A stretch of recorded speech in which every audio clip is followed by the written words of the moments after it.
Good morning student, मैं प्रीति नेगी। आज हम पढ़ेंगे एसएसटी में आज हम पढ़ेंगे 6 to 8th क्लासेस का फर्स्ट चैप्टर मानचित्र की समझ, जिसमें इस लेसनों में से मैंने इम्पॉर्टेंट चीज़ें आपको पढ़ाऊँगी। तो शुरू करते हैं।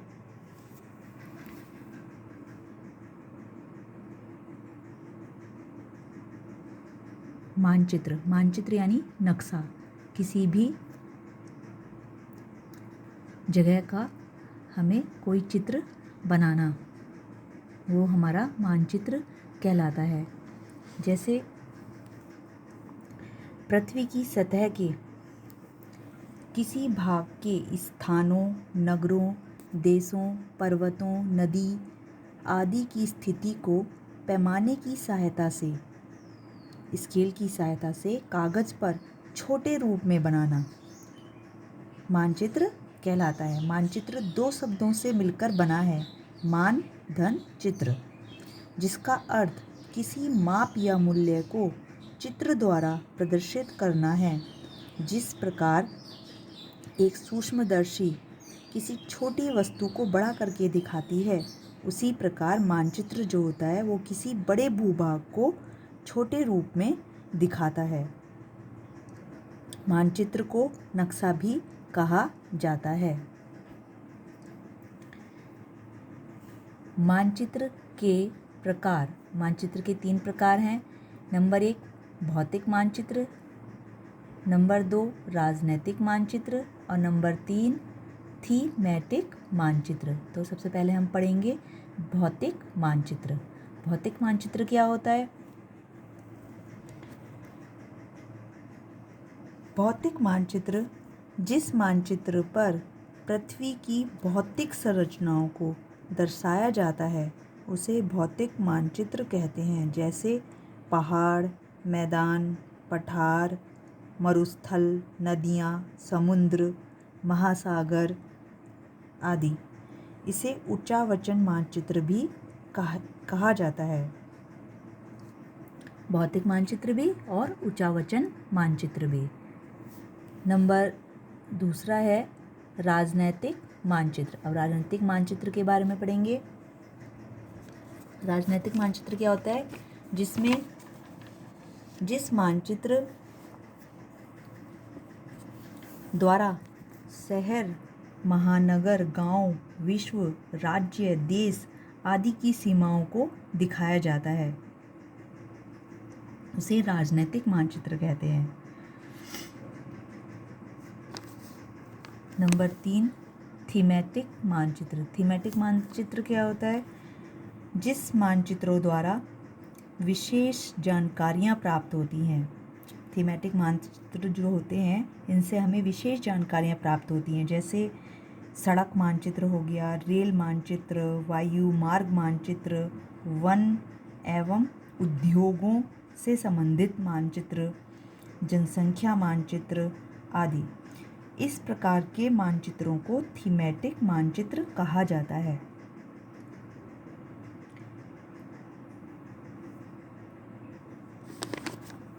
ये थे हमारे मानचित्र के प्रकार। नेक्स्ट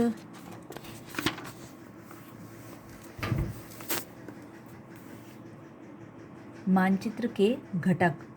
मानचित्र के घटक नंबर 1 दूरी, नंबर 2 दिशा और नंबर 3 प्रतीक चिन्ह। ये मानचित्र के घटक हैं। मानचित्र के घटक में सबसे पहले है दूरी। दूरी, हम दूरी को कैसे नापते हैं? पैमाने की सहायता से। तो पैमाने पर जो है बड़ी दूरी तो हम नाप नहीं सकते, तो बड़ी दूरी को छोटा करके हमें नापना होता है। जैसे कोई 5 किलोमीटर की दूरी है तो उसको हम 1 सेंटीमीटर में पैमाने की सहायता से नापेंगे, जो हम अपने मानचित्र में दर्शाएंगे। ठीक है, तो दूरी के बारे में समझते हैं। दूरी क्या होता है? दूरी मानचित्र द्वारा दो स्थानों की वास्तविक दूरी पता करने में मदद करती है। मानचित्र के द्वारा हम क्या करते हैं, जो दो स्थान होते हैं उनकी वास्तविक दूरी का पता करते हैं। इसके लिए हम पैमाने का उपयोग करते हैं। जैसे मैंने आपको बताया, मानचित्र का 1 सेंटीमीटर स्थल के 5 किलोमीटर को दर्शाएगा। ठीक है, तो आपके रेखा चित्र का पैमाना होगा 1 सेंटीमीटर बराबर 5 किलोमीटर। इस तरह हम दूरी को पता करते हैं। नंबर 2, दिशा। दिशा आपको पता है, पूर्व, पश्चिम, उत्तर, दक्षिण, ये मुख्य दिशाएं होती हैं। और इनके साथ साथ उत्तर पूर्व, उत्तर पश्चिम, दक्षिण पश्चिम और दक्षिण पूर्व। तो ये मेन आपकी 8 दिशाएं। ठीक है, दिशा द्वारा क्या करते हैं हम, मानचित्र में दिशा का क्या उपयोग है। मानचित्र में दिशा के बारे में हमें जानकारी प्राप्त होती है कि हम किस दिशा में हैं, या कोई क्षेत्र या कोई जगह किस जगह पर है, किस दिशा में है, इसका हमें दिशा द्वारा पता चलता है। तो दिशा हमें ये जानकारी प्राप्त कराती है मानचित्र के बारे में। नंबर 3, प्रतीक चिन्ह। प्रतीक चिन्ह क्या है, पहले हमें समझेंगे। प्रतीक चिन्ह, मानचित्र पर वास्तविक आकार एवं प्रकार में विभिन्न आकृतियों को दिखाना संभव नहीं होता है। जो हमारा मानचित्र होता है उसमें हम कोई वास्तविक चीज़ को दिखा नहीं सकते, तो उसके लिए हमें क्या करना होता है, उसके लिए हमें निश्चित अक्षरों, छायाओं, रंगों, चित्रों तथा रेखाओं का उपयोग करके उनको दर्शाते हैं। जैसे भवनों, पुलों, सड़कों, वृक्षों, रेल की पटरियाँ हो गई, कुएं, नदी, डाकघर आदि। मानचित्र में ज़्यादातर पहाड़ों को भूरे रंग में, मैदान व वृक्षों को हरे रंग में, जलाशयों को नीले रंग में और पठारों को पीले रंग में दर्शाया जाता है। जैसे यहाँ पे आपको थोड़ा डायग्राम बना के समझाया है। सड़कें पक्की और कच्ची दो तरह की होती हैं, तो हम पक्की सड़कों को ऐसे दर्शा सकते हैं, कच्ची सड़कों को ऐसे दर्शा सकते हैं कि ये पक्की है, ये कच्ची है। नदी, कुआं, तालाब, नहर, पुल। नदी को हमने ऐसे दर्शाया है, कुएं को हमने ऐसे, और तालाब को ऐसे, और नहर और पुल ऐसे। पेड़, घास, पेड़ इस तरह से और घास इस तरह से। Post office, police station, post office को पीओ और पुलिस स्टेशन को पीएस। बस्ती, कब्रिस्तान, बस्तियाँ और ये कब्रिस्तान।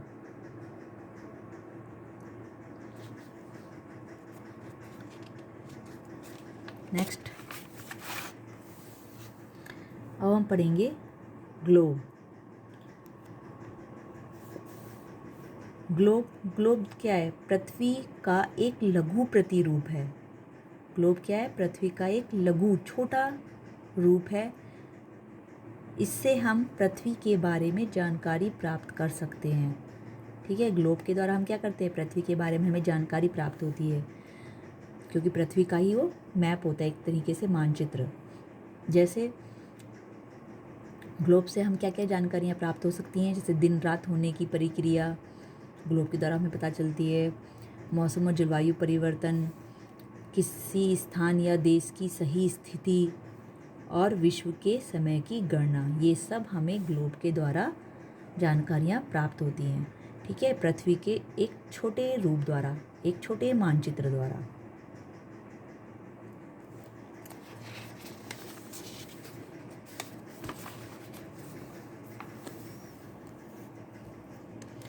ग्लोब पर हम सबसे पहले पढ़ेंगे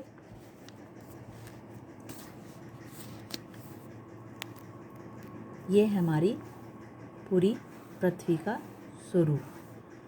पृथ्वी आपने देखा होगा, ये जो रेखाएं बनी हुई हैं सीधी, जिसे हम बोलेंगे, ठीक है, लेटी हुई, इनको बोलते हैं अक्षांश रेखाएं। क्या बोलते हैं इनको?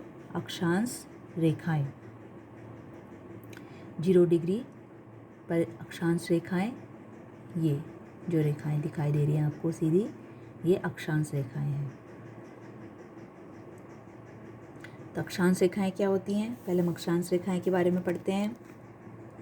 अक्षांश रेखाएं पृथ्वी पर आड़ी लेटी हुई पूर्व से पश्चिम रेखा जो पृथ्वी को 2 बराबर भागों में विभाजित करती है, उसे भूमध्य रेखा या विषुवत रेखा कहते हैं। यह पृथ्वी को उत्तर और दक्षिण 2 बराबर भागों में विभाजित करती है। जो हमारी अक्षांश रेखा है, ये क्या करती है? ये उत्तर और दक्षिण इनको 2 बराबर भागों में विभाजित करती है। जो ये इसके ऊपर वाली रेखा है, इसको कर्क रेखा बोलते हैं, 23.5 डिग्री पर। उससे ऊपर हमारी जो ये रेखा है उत्तरी ध्रुव रेखा, इसको 66.5 डिग्री पर। नीचे जो रेखा होती है 23.5 डिग्री पर मकर रेखा, और 66.5 डिग्री पर जो होती है ये दक्षिण ध्रुव। ये आपकी अक्षांश रेखाएं हैं इतनी डिग्री पर। जो हमारी 23.5 डिग्री के बीच की ग्रीन कलर की आपको रेखाएं दिखाई दे रही हैं, ये इसको बोलते हैं यहाँ पर उष्ण कटिबंध। यानी यहाँ पर इस भाग पर गर्मी ज़्यादा पड़ती है, क्योंकि यहाँ क्या होता है, सूर्य का जो प्रकाश होता है वो तेज और एकदम सीधा पड़ता है। तो यहाँ पर उष्ण कटिबंध इन क्षेत्रों को बोला जाता है। और यहाँ पर जो है वृक्ष जो होते हैं हरे भरे, हमेशा हरियाली रहती है इन क्षेत्रों में। जो भी इस भाग में क्षेत्र आएंगे, देश आएंगे। इससे ऊपर हम जाएं अगर 66 डिग्री पर, तो ये हमारी उत्तरी शीतोष्ण कटिबंध।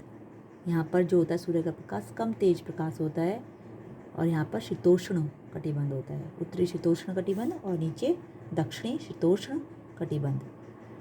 ठीक है।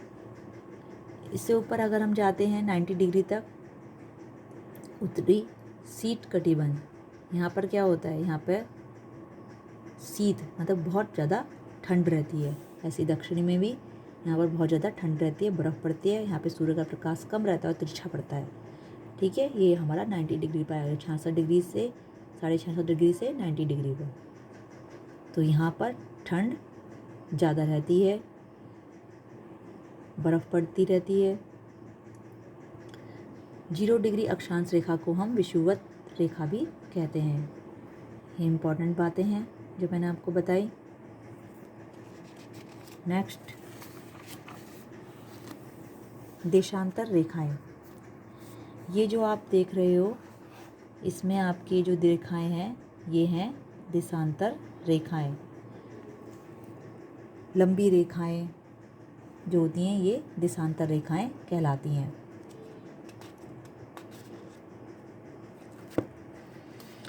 नेक्स्ट, देशांतर रेखाएं क्या करती हैं? हमारे पृथ्वी को 2 भागों में बांटती हैं, एक पश्चिमी गोलार्ध और एक पूर्वी गोलार्ध। ठीक है, ये उत्तरी ध्रुव था आपका और दक्षिणी ध्रुव। ठीक, अक्षांश रेखाएं तो 2 में उत्तरी और दक्षिण में बांटती थी, और ये देशांतर रेखाएं पश्चिमी गोलार्ध और पूर्वी गोलार्ध में बांटती हैं। और जो रेखा होती है इसको हम प्रमुख मध्याह्न रेखा कहते हैं।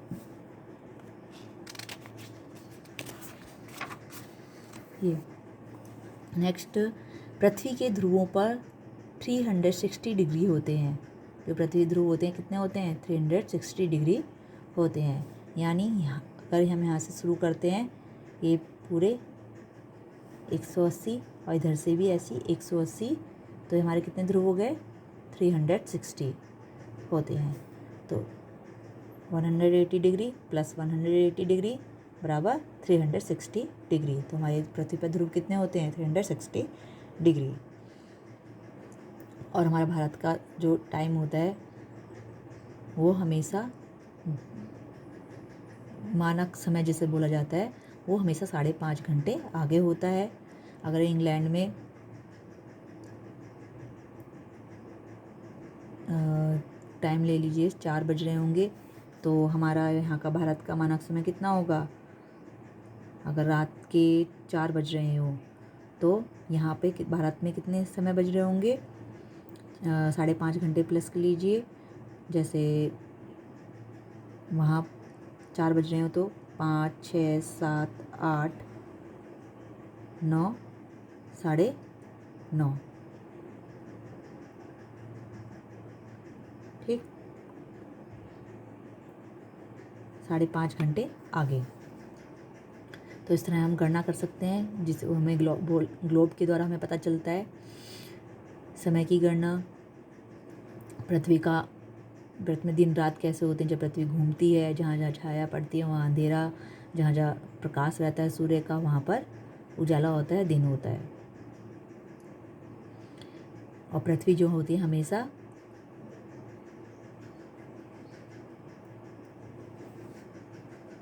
गोल घूमती है, लेकिन